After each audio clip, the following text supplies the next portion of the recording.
Alright, we're going to be talking about the second fight on the prelims of the Vettori Hermannson card coming up on Saturday this weekend. We've got Gabriel Benitez and he's fighting Justin Jaynes at lightweight. Alright, so first going to talk about Benitez. He's 21-8. He's got 10 submission wins, 7 KOs and 4 decisions. And his losses, he's got 2 KOs, 2 submissions and 4 decisions. So a decent record. He's fighting out of AKA, so obviously a lightweight out of AKA. You'd think Khabib's mate, Islam Makhachev, that's his name, so I forgot there. You'd think he'd have good wrestling, or at least good wrestling defence. And the last 3 fights I've watched of his, though, I've not seen any of that at all.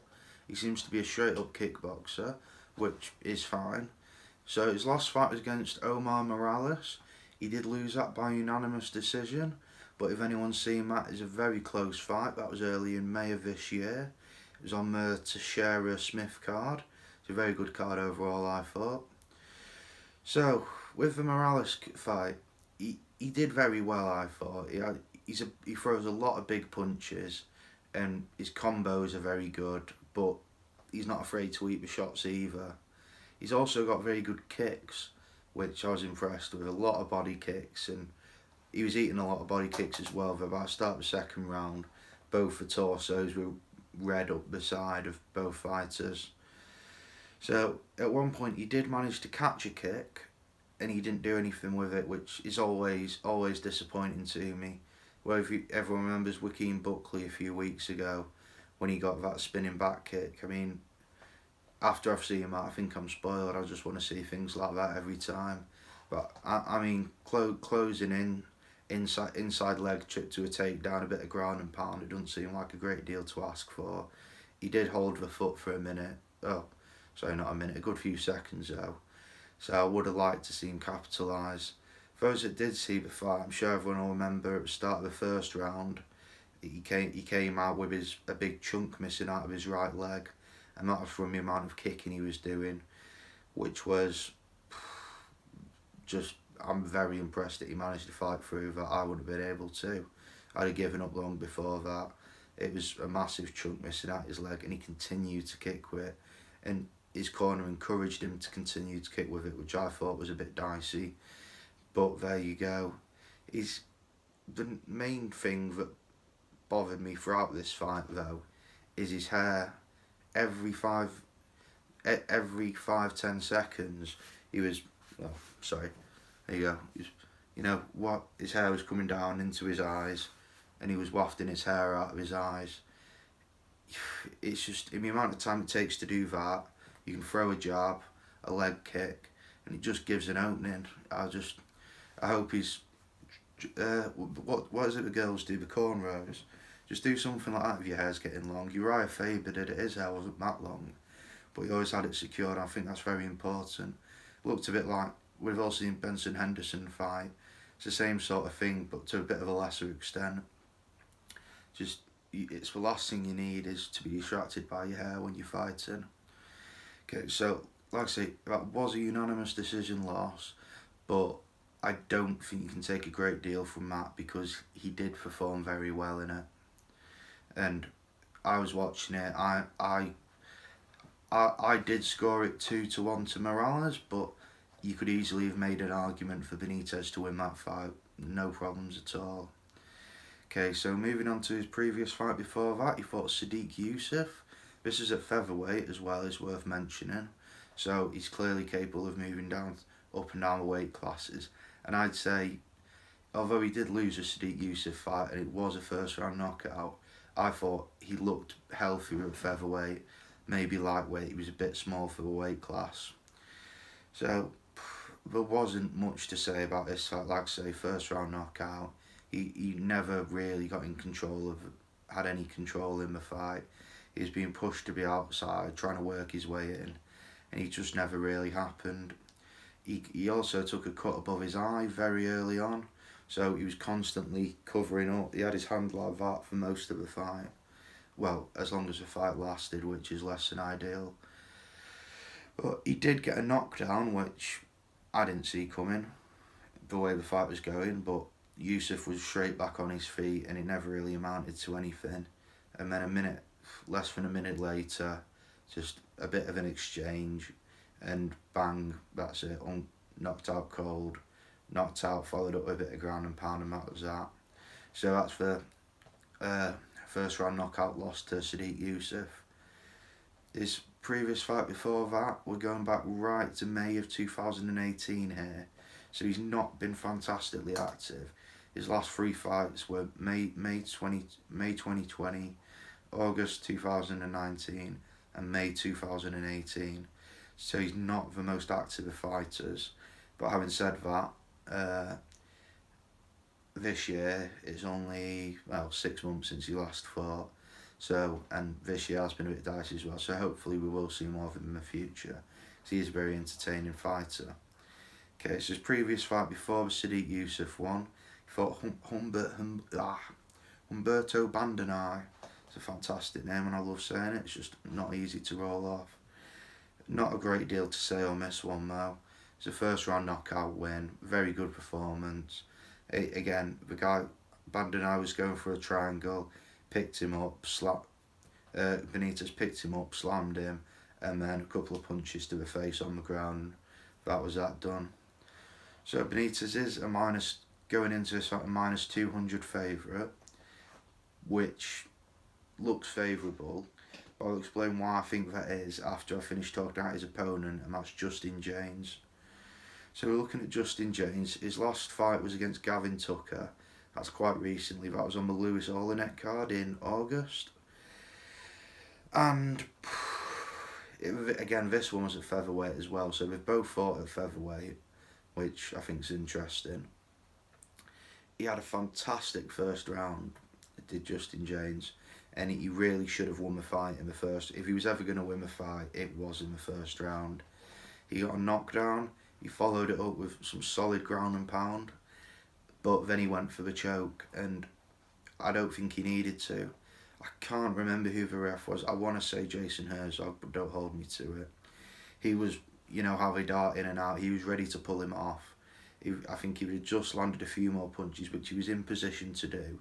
And he was landing unanswered strikes. But I think he jumped the gun a little bit early, tried to take the neck and just choke him out for the finish. At which point, Gavin Tucker, he fought off the choke and then managed to reverse the position, and he ended the round in a mounted guillotine attempt, which he held for a good while. And if anyone did see that, I'm sure we'll all remember Gavin Tucker's shorts falling down, and the Bryce Mitchell camo coming out on the underwear, which is very entertaining for everyone. So moving on to the second round of this fight. He just wasn't in it after the second round. Don't get me wrong, he still looked dangerous from time to time, but I don't want to say he gassed because it didn't look like that to me at all. But we just had, I don't really know how to describe it. He just didn't look like he wanted to be there.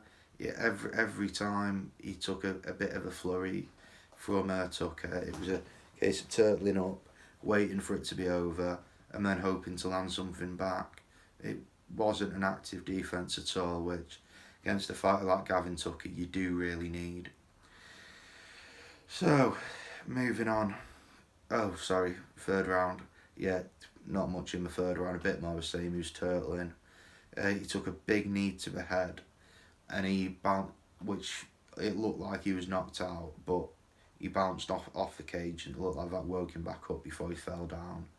But it was over after that. He got taken down, and then quick rear naked choke. Again, not a fantastic performance after the first round, but I think I can explain that a bit later on. His previous fight before that was against Frank Camacho. Now it's worth mentioning this was on 3 days' notice. He just joined. He wasn't on the UFC roster on the Tuesday. He was signed on the Wednesday, made weight on the Friday, and then bang, 40-second knockout on the Saturday. You can't get much better than that. And Frank Camacho he's not a can, he's half decent, so let's not pretend it's not. I think it was less than 40 seconds. And I don't know if his technique for this one, he did just blitz out at him and just absolutely battered him down until he got the knockout.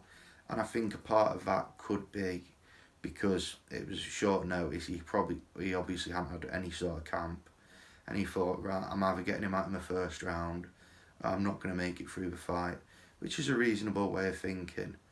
So he got the knockout. Congratulations, very impressive. Okay, so his previous fight before this was against a man called James Warfield Lane. This wasn't in the UFC. It was his last fight before the UFC. I couldn't find any footage of this one, so I've just gone off a match report I found. But it was a fairly dominant 2-minute knockout in the first round. So I don't think there's a great deal to take from that either. What is interesting though is his last 6 fights, including up to Camacho. He hadn't been out of the first. He'd won them all, and he'd not been out of the first round. I think in that you had another 2 TKOs, two submissions, a guillotine, and a armbar, I believe. And one of his opponents got disqualified for fence grabbing, which I know you see a lot of like the refs having a go at him for fence grabbing, but it's the first I've ever heard of anyone being disqualified for it. I'm struggling to remember ever seeing one in the UFC, but I suppose in the regional events you do get things like that happen probably a bit more often. Okay, Jaynes is at a plus 160 for this fight, which, based on the experience level, I think is fair. Benitez has got a lot more UFC experience, and Jaynes is like he's had 2 UFC fights, one of them not at the weight class that he's currently fighting. So I think that's just a bit of the unknown factor and his lack of high level competition. If Jaynes is to win this, I do see it as being in the first round with a knockout, just based on what I saw in the Tucker fight. I think he fades very quickly, and we've seen very recently in Morales' fight for Benitez that he is more than capable of slugging it out over the distance. And like I say, you could easily have made an argument for him winning that fight. So, my pick for this one, I'm going to take Justin Jaynes at plus 160. And I am apprehensive about this. It'll probably be £2 or £3. It won't be any significant amount of money, because, like I say, it's by no means obviously nothing's a certainty in fighting, but I think he can take it in the first round. I think if it goes past the first round, then it's all going to be Benitez after that. And I'd suspect if it does go past the first round, would expect a Benitez knockout in round 2 or 3. I'd be very surprised to see the fight go the distance. So that's my pick for this one. I'm putting my money on Justin Jaynes at 160, expecting a first round knockout. But it might be, I wouldn't blame anyone if they wanted to put a couple of quid on Benitez at minus 200 either. So, like I say, I'm just going to put both fighters' records up at the side, so at final time next to each other so everyone can see. And that's going to wrap this one up. I apologise this video's out a bit late. It was meant to be last night, but better late than never. So if you enjoyed this, please feel free to like and subscribe. Tell your friends, tell your neighbours, tell your bloke at the chippy.